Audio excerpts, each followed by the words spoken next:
healthcare industry to the government.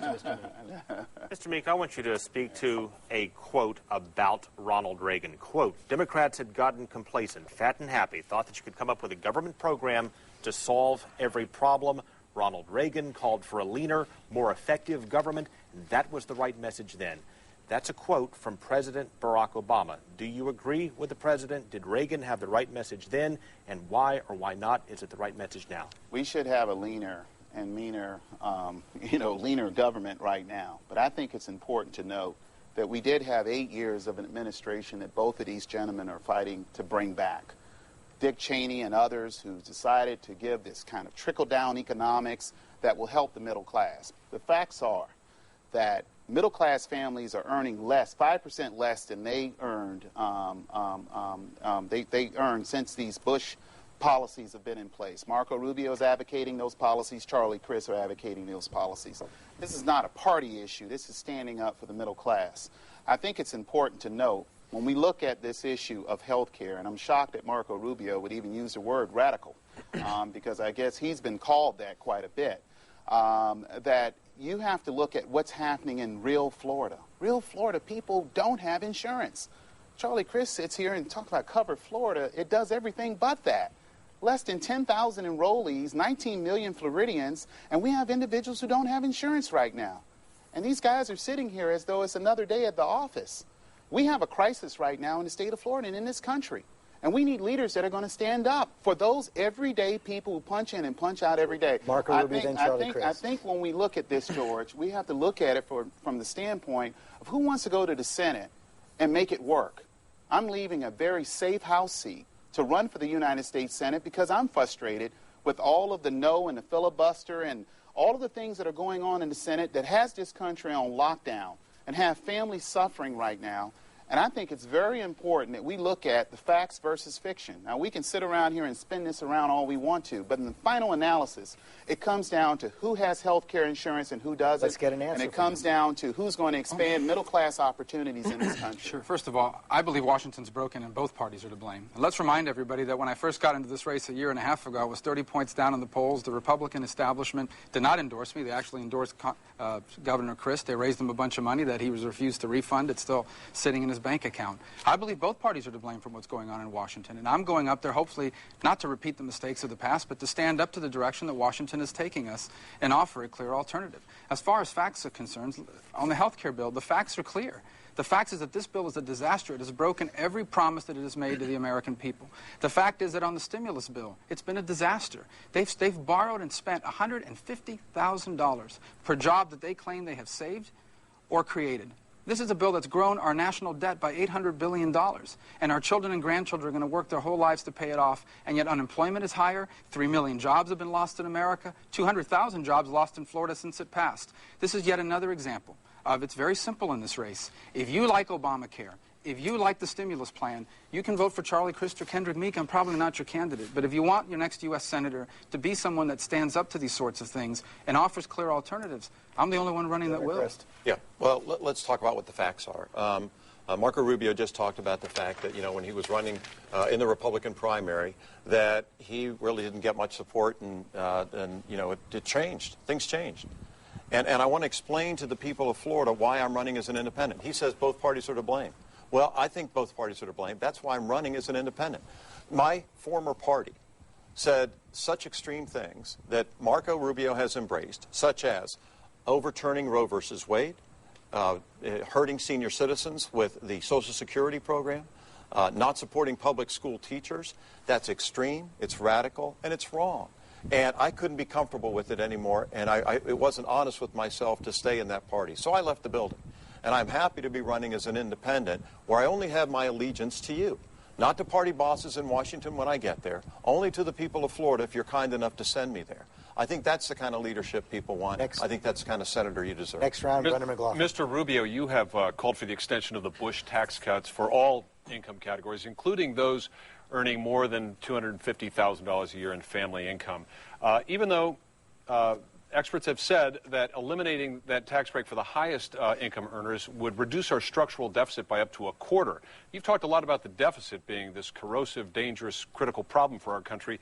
If that's the case, why are you willing to essentially borrow hundreds of billions of dollars to provide these tax cuts to the wealthiest 2 or 3% of Americans? Well, first of all, let's be clear about a couple things about what you just said. The first thing is that the Bush tax cuts are the current tax code. It's what the taxes are now. And what I have said, and what a growing number of Democrats have begun to say, is that it's a bad idea to raise taxes on everybody, on anybody at this time in such an economic downturn. That's not just me saying it. You know who says that now? The gubernatorial candidate is a Democrat in the state, Alex Sink. A growing number of colleagues of KENDRICK Meeks in the House as Democrats have begun to agree with our position on this as well. Here's the bottom line. Our debt problem going forward is not because the American people aren't paying enough in taxes. Our debt problem going forward is because Washington can't control spending. In fact, on the rate that we're going right now, within the next 5 years, this deficit's going to double, and we actually could trigger a downgrade in our bond rating, and within 10 years, it could triple. And we're going to, here's the scariest part. By 2015, our annual deficit could be $2.1 trillion, and $900 billion of that, $900 billion would be interest. That's outrageous. I'm still not sure what your justification is, though, for adding that on to Well, deficit. I'll tell you what the justification is. We have to do two things at the same time here. Number one is we have to grow our economy. And the way you grow your economy is by creating a stable and affordable tax code. And that's what the current tax code does. And that's why it should be extended. And the second thing we need to do is reduce spending. And that's why I've advocated rolling back discretionary spending and freezing it, a balanced budget amendment. And we have to do both things. I think that's the part Washington's gotten wrong. They haven't done both things. We must do both things because that's the only thing that will work. Mr. Meek? I think it's important to pay very, very close attention to what Mr. Rubio is saying here. He's willing to give billionaires and millionaires and even companies, both have signed a pledge of giving companies that ship jobs overseas tax breaks, continue to take away from the U.S. worker. It's okay with Mr. Rubio to put on the backs $700 billion of additional debt that will be on the backs of the middle class, and that their children and their grandchildren will have to pay that debt back.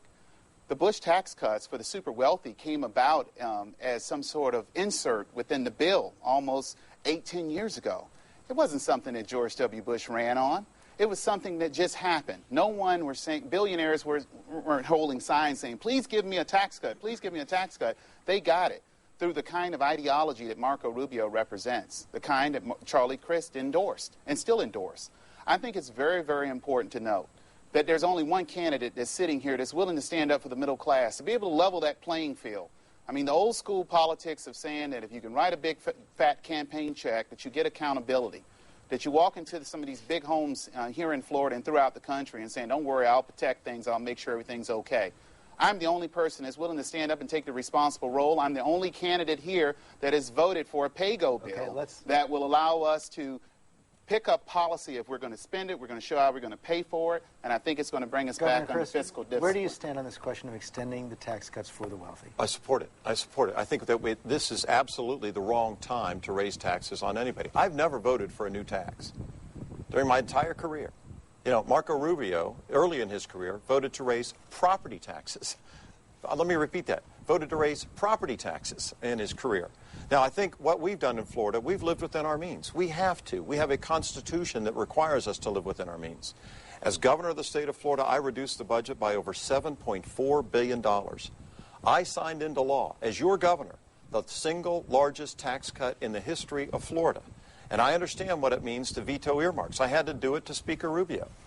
You know, he sent to me in the first budget when I was governor and he was speaker about $500 million in earmarks that I had to veto.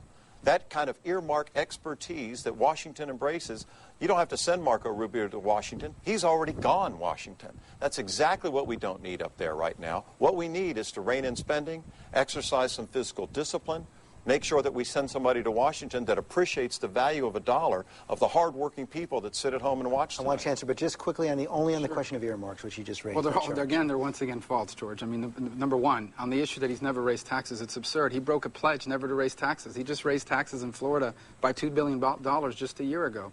On the issue of earmarks, Governor, my budget was leaner than yours both years that I was the Speaker of the House. You should have just lined up and endorsed our budget. And as far as Congressman Meek is concerned, the things he's saying, these tax increase, Congressman, aren't just on individuals. They're on S corporations, small businesses that create jobs, small businesses like a restaurant I was in last week where the guy told me he's not hiring more people until he's sure that the folks in Washington aren't going to raise his taxes. And so I think that's why a growing number of Americans, Democrats, Republicans, all across the political spectrum, have decided that the direction that Nancy Pelosi and you and others want to take our country is the wrong direction. I think we have to be very clear here, George. Just 10 seconds. George, His response, then we got to move on. But I think it's very, very important. Only 2 to 3% of those that are in that tax bracket actually create jobs. I'm willing to look at that. But you want to take us back to Dick Cheney days. You want those individuals to get tax cuts that we can't afford and can't pay for. We got the car out of the ditch. You want the keys back. You want to drive it back into the ditch and make sure that these special interest groups get their tax cut. I'm going to stand there for the middle class, people that are paying a lot of taxes in this state. And I think it's very, very important that we have leaders that are willing to stand up to those individuals in this state, and I'm guarantee you, George, that I'm one of those individuals. Chris, my history. We have to move on, but get it very quick. Very quickly. The Speaker said that he didn't put these earmark items into the budget. Are you telling us here tonight that you didn't put $800,000 in for AstroTurf on a field, in a football field that you play at Governor, back not home? only I vetoed it. Yeah, not only am I willing to tell you that, but I think PolitiFact and independent journalists that have studied the issue have said I had nothing to do with putting that in there. The fact of the matter is, Governor, that the budgets that I proposed as Speaker spent less money than the budgets you proposed as Governor. Why didn't you sign on to our budgets? I had to cut $500 million out of the pork that you sent me as Governor of the state of Florida. Governor, why didn't you line up behind our budget? Our budget didn't have that in there. That's what you sent Our budget didn't have that in there. He's gone Washington. We got to move on to the next round. I want to move to foreign policy. The question is for you, Mr.